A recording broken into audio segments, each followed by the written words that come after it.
David era el amado de Dios. Él fue llamado el amado de Dios. Y vamos a ver detalladamente a David y su pecado con Betsabé.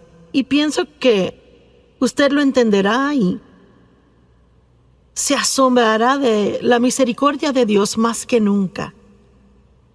Segunda de Samuel 11, verso 1. Y aconteció que en la primavera, en el tiempo cuando los reyes salen a la batalla, que David envió a Joab y a sus siervos con él y a todos los hombres de guerra de Israel, y destruyeron a los amonitas y sitiaron a Rabá. Pero David se quedó en Jerusalén. Ahora, hay un mensaje solo en esto, pues era el tiempo en que los reyes iban a la batalla, pero David se quedó en casa. Él envió a los demás y él se quedó en casa. ¿Sabe usted qué? A veces usted puede cuidarse de no meterse en problemas solo estando donde debe estar cuando debe estar ahí.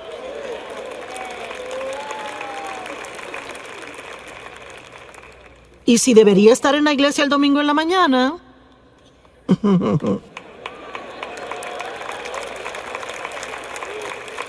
es cierto. Y me pregunto cuánta gente sinceramente pensó, pues no, yo no sé, quizás me regrese a la sesión de la tarde y yo no sé, quizás se comieron más donas de lo que se suponía y se cansaron y decidieron quedarse. O irse a casa. Bueno, yo no sé, quizás después se metan en alguna clase de lío en la tarde, caigan en tentación y se suponía que estuviesen aquí. Si hubieran estado donde se suponía que estuviesen, entonces no hubiera pasado. Es importante estar donde debe estar cuando debe estar, ¿verdad? ¿Cuántos deben de estar pasando el tiempo con Dios cada mañana antes de salir por la puerta y hacen otras cosas? ¿Tiene usted alguna idea de cuánto se evitaría así durante el día? Si usted está donde debe de estar cada mañana por un cierto periodo de tiempo, y no me importa si son 5 minutos, empiece el día con Dios. No trate de empezar por sí solo, porque si empieza por sí solo, no le va a gustar cómo el resto del día le salga. Nuestra fuerza se encuentra en Dios. Y una tarde, verso 2, David se levantó de su sofá y estaba caminando en el techo plano del palacio del rey, y de allí vio una mujer bañándose. Yo nunca me he bañado en el techo, pero aparentemente ellos lo hacían. Y me imagino que era un lugar bueno para bañarse, yo no sé. Y ella era hermosa en apariencia, y yo no sé, quizás David sabía que las damas se bañaban en los techos. Y quizás por eso fue a caminar en el techo, yo no lo sé. Pero de todos modos, tampoco me he ido a caminar sobre un techo. Así que puede que haya cosas más allá de lo que reconocemos. Y David envió palabra e inquirió acerca de la mujer, y alguien dijo, pues ¿acaso no es Betsabé, la hija de Eliam, la esposa de Urías el heteo? Así que no hay engaño aquí. David sabe que es casada. Él sabe que ella le pertenece a otra persona. Él no está donde debe estar. Él no estaba fuera en batalla. En la época del año, cuando los reyes salían a la batalla, él se quedó en casa. Él estaba en el techo, mirando al techo de ella. Yo no sé. Se lo dejo a usted y al Espíritu Santo. Pero encontré el verso 4 y es interesante. David envió mensajeros y la tomaron. ¿Qué significa eso? Bueno, no dice que fue de acuerdo mutuo. Dice que la tomaron. Eso no me suena tan bien a mí. Me suena a mí como un abuso de su poder. Cuando ella llegó a él, él se acostó con ella, y ella, cuando se purificó de su inmundicia, así que estaban viviendo bajo las leyes de la época, y aparentemente en esta situación, ella como mujer casada, teniendo sexo con él, la hacía ella inmunda, y ella tenía que pasar por ritos de purificación antes de regresar a casa. Bueno, ¿sabe qué? Su pecado siempre le encontrará. La mujer concibió y mandó palabra y dijo, estoy embarazada. Y yo quiero que vean la profundidad de la depravación en que David, el amado de Dios, cae en esta situación. ¿Cuál fue su debilidad? Lujuria. No fue temor. Tampoco ira. fue lujuria.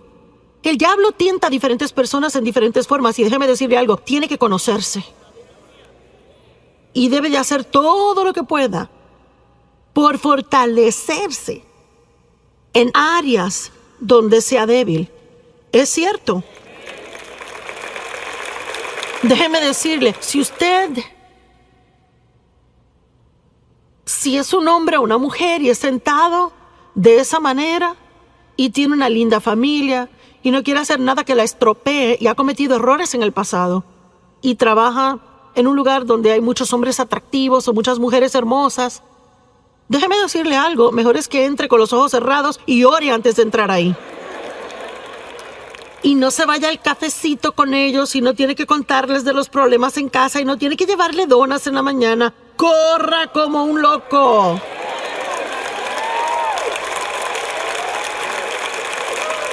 Y pasa, ¿verdad? ¿Cuántas personas dicen cómo terminé aquí? ¿Y cómo pasó esto? Pues poco a poquito. Unas muy diminutas dosis de engaño. Y hacemos unas muy pequeñas concesiones sin prestar atención a lo que el Espíritu Santo está diciendo cada paso del camino. Y luego, sin darse cuenta, está metido en un gran lío y termina perdiendo cosas en su vida que eran muy preciosas para usted. ¿Verdad? Seamos más inteligentes de lo que hemos sido en el pasado. Amén. Verso 6. Luego David mandó a llamar a Joab diciendo: envíame a Urías el Eteo. Y David mandó a llamar al esposo de ella. Y Joab envió a Urías a David.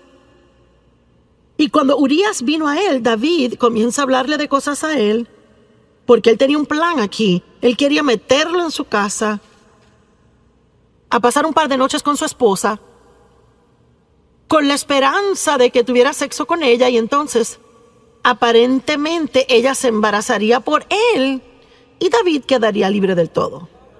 Y vemos confabulación, engaño, pecado sobre pecado sobre pecado. Y cuando Urías vino a él, David preguntó: ¿cómo está Joab? ¿Y cómo está el pueblo? ¿Y cómo progresa la guerra? No que le importara nada de eso, era una conversación inútil. Y David dijo a Urías: bueno, desciende a tu casa, lava tus pies, pasa un tiempo en casa. Urías salió del palacio del rey y un regalo fue enviado de parte del rey para él. Mire, déjeme darle hasta un regalito.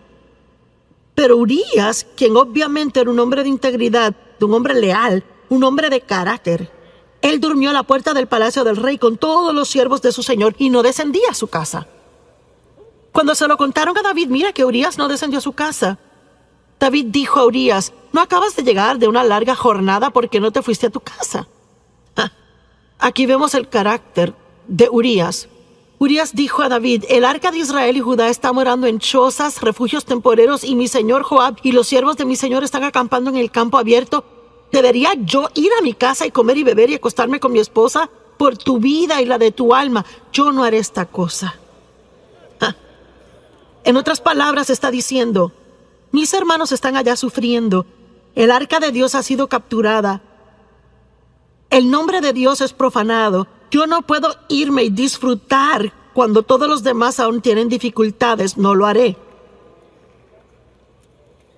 Verso 2. Entonces David dijo a Urías: bueno, quédate aquí hoy también y mañana te dejaré ir. Y Urías permaneció en Jerusalén ese día y el próximo. Pero David aún no ha terminado. David lo llamó a cenar y comió y bebió con él y así lo emborrachó. ¿Están siguiendo esto? Este es David quien escribió los Salmos. El amado de Dios que todos admiramos. Salmo 23. El Señor es mi pastor, nada me faltará. Por favor. Y él comió y bebió con él y emborrachó a Urías, y en la tarde fue y se acostó en su cama con los siervos de su señor, y aún así no descendió a su casa. Oh, le apuesto que David estaba nervioso. Y ya sabe, en ninguna manera estoy degradando a David. Él era un gran hombre de Dios y sabe, si usted es tentado a tomar lo que digo mal y me quiere escribir una carta, ya sabe. Estoy aquí tratando de probar un punto práctico.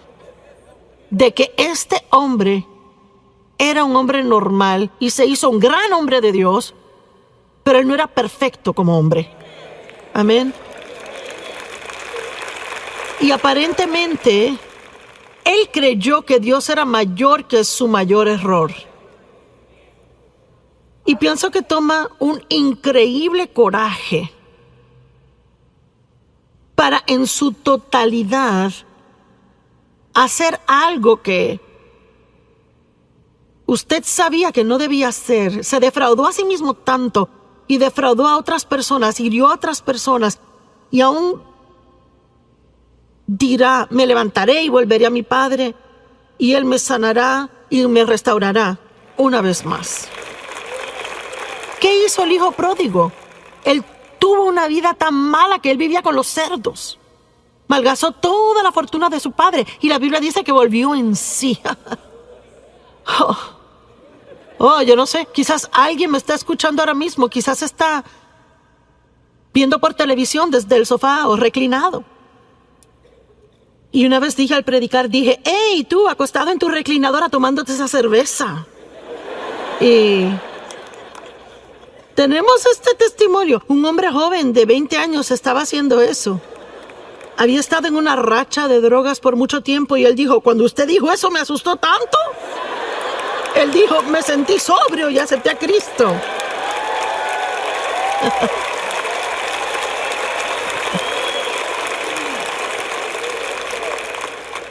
Así que sí, Dios puede parar una conferencia entera como esta solo para hablarle a usted. Y dejarle saber que no es demasiado tarde, que puede tomar una buena decisión ahora mismo y empezar a deshacer los efectos de todas las malas decisiones que tomó en el pasado. Amén. Dios está en el negocio de dar esperanza a otros, no condenarles. Y les repito, no estamos alivianando el pecado. Tenemos que estar muy arrepentidos, rápido para arrepentirnos, estar muy compungidos por las cosas que hemos hecho mal. Y Jesús es la solución al pecado.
Y lo que no ayuda es quedarnos en el hoyo que nos hemos metido cuando que Dios está ofreciéndonos una salida. Todos los demás le condenarán y hasta tapa le pondrán al pozo donde está, pero Jesús es el único que le sacará.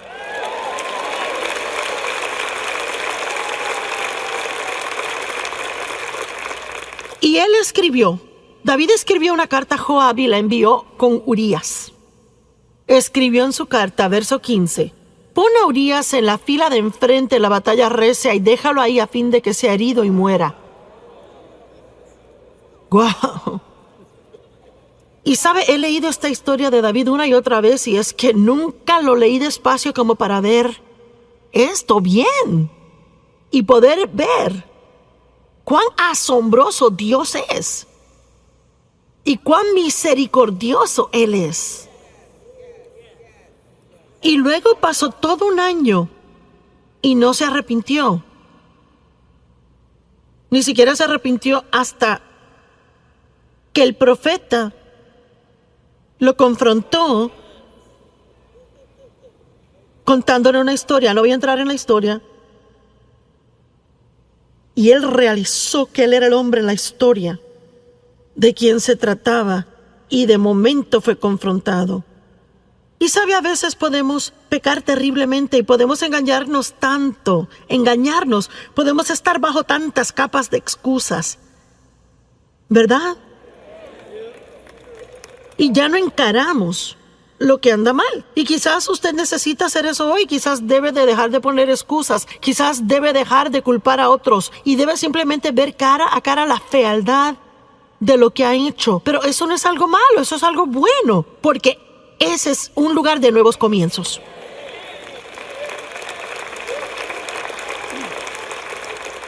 Pero no puede empezar otra vez si no afronta la verdad en donde está. Usted conocerá la verdad y la verdad le hará libre. Usted saldrá del hoyo y se ahorrará la culpabilidad. Bueno, y mire cómo David llegó a ser uno de los grandes héroes de la Biblia. Cuando uno piensa en David, uno no se acuerda de esto. A mí ni me gusta tener que pararme aquí y sacar esto porque me gusta el cuadro que tengo de David aparte de esto. Pero esto muestra cuán asombroso Dios es y espero imparte esperanza a muchas personas que se encuentran en una mala situación y que han creído las mentiras del diablo de que ya es demasiado tarde. Pero hubo consecuencias de ese pecado y no quiero decir que no las hubo.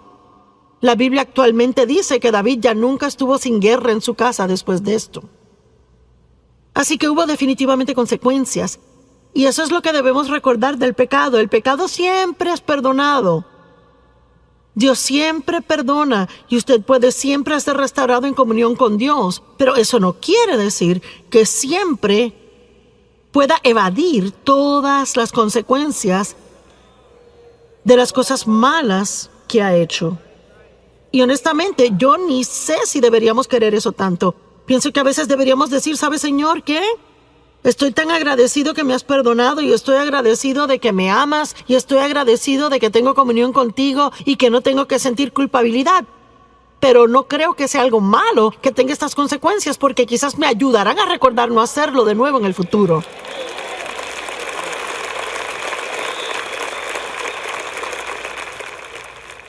La Biblia dice en Proverbios que si su siervo no siente las consecuencias de su maldad,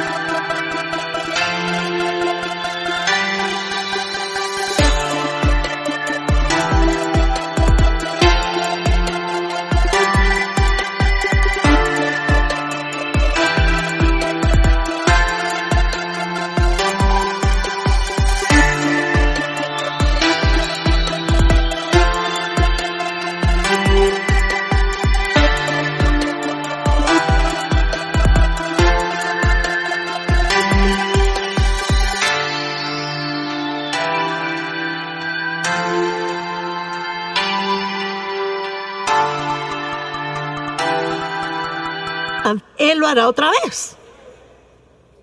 Por eso no se puede criar hijos y nunca permitir consecuencias por algo que hicieron mal y esperar que se comporten solo porque uno les dice. Yo siempre le daba a mis hijos mi palabra primero y si eso no funcionaba les tocaba las circunstancias.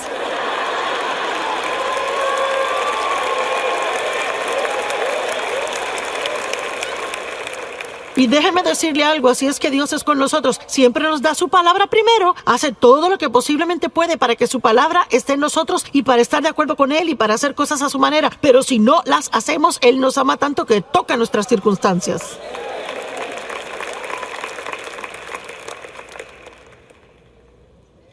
¿Qué tal Pedro? Vaya. Pedro, su debilidad era el temor. Moisés se enojó. David tuvo lujuria, Pedro temor. Pedro negó a Cristo 3 veces. Mintió 3 veces. Y luego se convirtió en uno de los más grandes apóstoles en la Biblia. Y un hombre respetado. Y escuchamos sus enseñanzas, leemos sus escritos. Dios lo usó en gran manera.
Lucas 22:54. Y le atraparon y llevaron a él trayéndole a la casa del sumo sacerdote, y Pedro le seguía en la distancia. Bueno, esas palabras en la distancia ya nos muestran un problema. Vaya, en cuanto hubo problemas, Pedro se echaba para atrás y seguía con distancia. No quería que nadie supiera que él conocía a Jesús. ¡Hey! Usted tiene que ser cuidadoso al estar en el mundo y tratar de seguir a Jesús de lejos. Vamos, hay un mensaje aquí para alguien. Uno va a la iglesia domingo en la mañana y es bien cristiano y cuando está con amigos cristianos. Pero, ¿qué durante la semana en el trabajo? Con sus amigos no cristianos, ¿cómo se comporta cuando está sentado a la mesa del almuerzo y alguien quiere hacer un chiste sucio? Vea. O cómo se comporta si se encuentra en la mesa comiendo en medio de un montón de chisme de la oficina. Bueno, yo ni voy a tocar eso, sigo. Usted sabe de lo que hablo, ¿verdad? Entonces podemos comenzar a seguir a Jesús a distancia. No queremos vernos religiosos. Y cuando hicieron un fuego en medio del patio y se sentaron, Pedro se sentó en medio de ellos. Y antes que nada, el Salmo 1 dice: no se siente a descansar y relajarse donde hay mofadores. Tiene que ser cuidadoso con quien se sienta. Entonces una sierva vio a Pedro y dijo: ese hombre andaba con él. Pedro lo negó diciendo: mujer, no le conozco. Mentira número 1. Y un poco después alguien más le vio y dijo: sí, tú eres uno de ellos. Y Pedro dijo: hombre, no soy yo. Mentira número 2. Y después de un intervalo de casi una hora, aún otro insistió diciendo: ciertamente estuvo con él porque es Galileo. Pero Pedro dijo: hombre, yo no sé de qué está hablando. E inmediatamente, mientras estaba hablando, cantó el gallo. Que Jesús ya le había dicho que cantaría y que él le negaría 3 veces.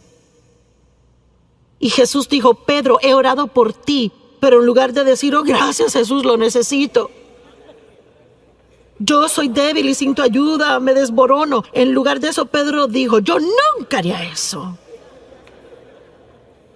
Yo nunca haría eso. Es que yo moriría contigo. Ahora vea, hay muchas cosas en esta historia, pero yo creo que una de las razones por las que Dios dejó que esto pasara es porque Él quería. Pedro tenía que conocerse. Vea, a veces pensamos...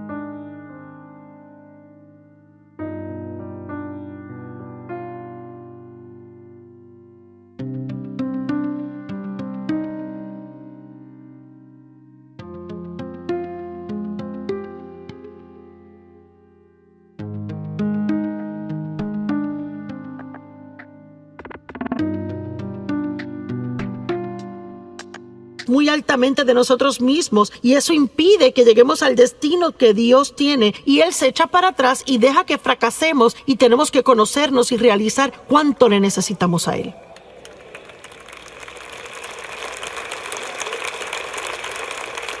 ¿Están aún conmigo? No se están perdiendo, ¿verdad? Bueno, aquí tengo 10 minutos más, presten atención. Y 3 veces él miente, el gallo cantó, ahora ve el verso 61, y el Señor se volteó y miró a Pedro. Hombre, ¿puede imaginarse por un momento esa mirada?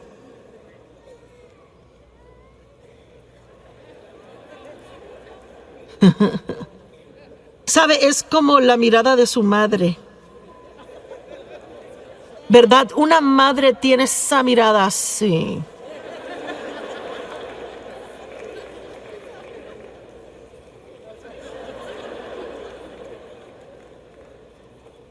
Pero yo no creo que Jesús miró a Pedro con una mirada de ira. Yo pienso que la mirada en sus ojos probablemente era triste, de convicción, pero también amorosa. Y Pedro hizo lo correcto. Él salió y lloró amargamente. ¿Y sabe qué? Él inmediatamente, profundamente se arrepintió por su pecado y por su error. Y es realmente todo lo que Dios busca. No tomamos el pecado livianamente, profundamente nos arrepentimos. Me duele tanto cuando pienso que he defraudado a Dios. Pero soy lo suficientemente inteligente para saber ahora que tengo que caminar y salir del pozo. Yo tengo que brincar por encima de la culpabilidad, porque hay mucho en jaque para yo quedarme en ese hoyo por días. Amén. Hay demasiado que Dios quiere que hagamos. No tenemos que perder su tiempo así, no cuando la sangre de Jesús siempre está disponible para lavarnos una y otra vez.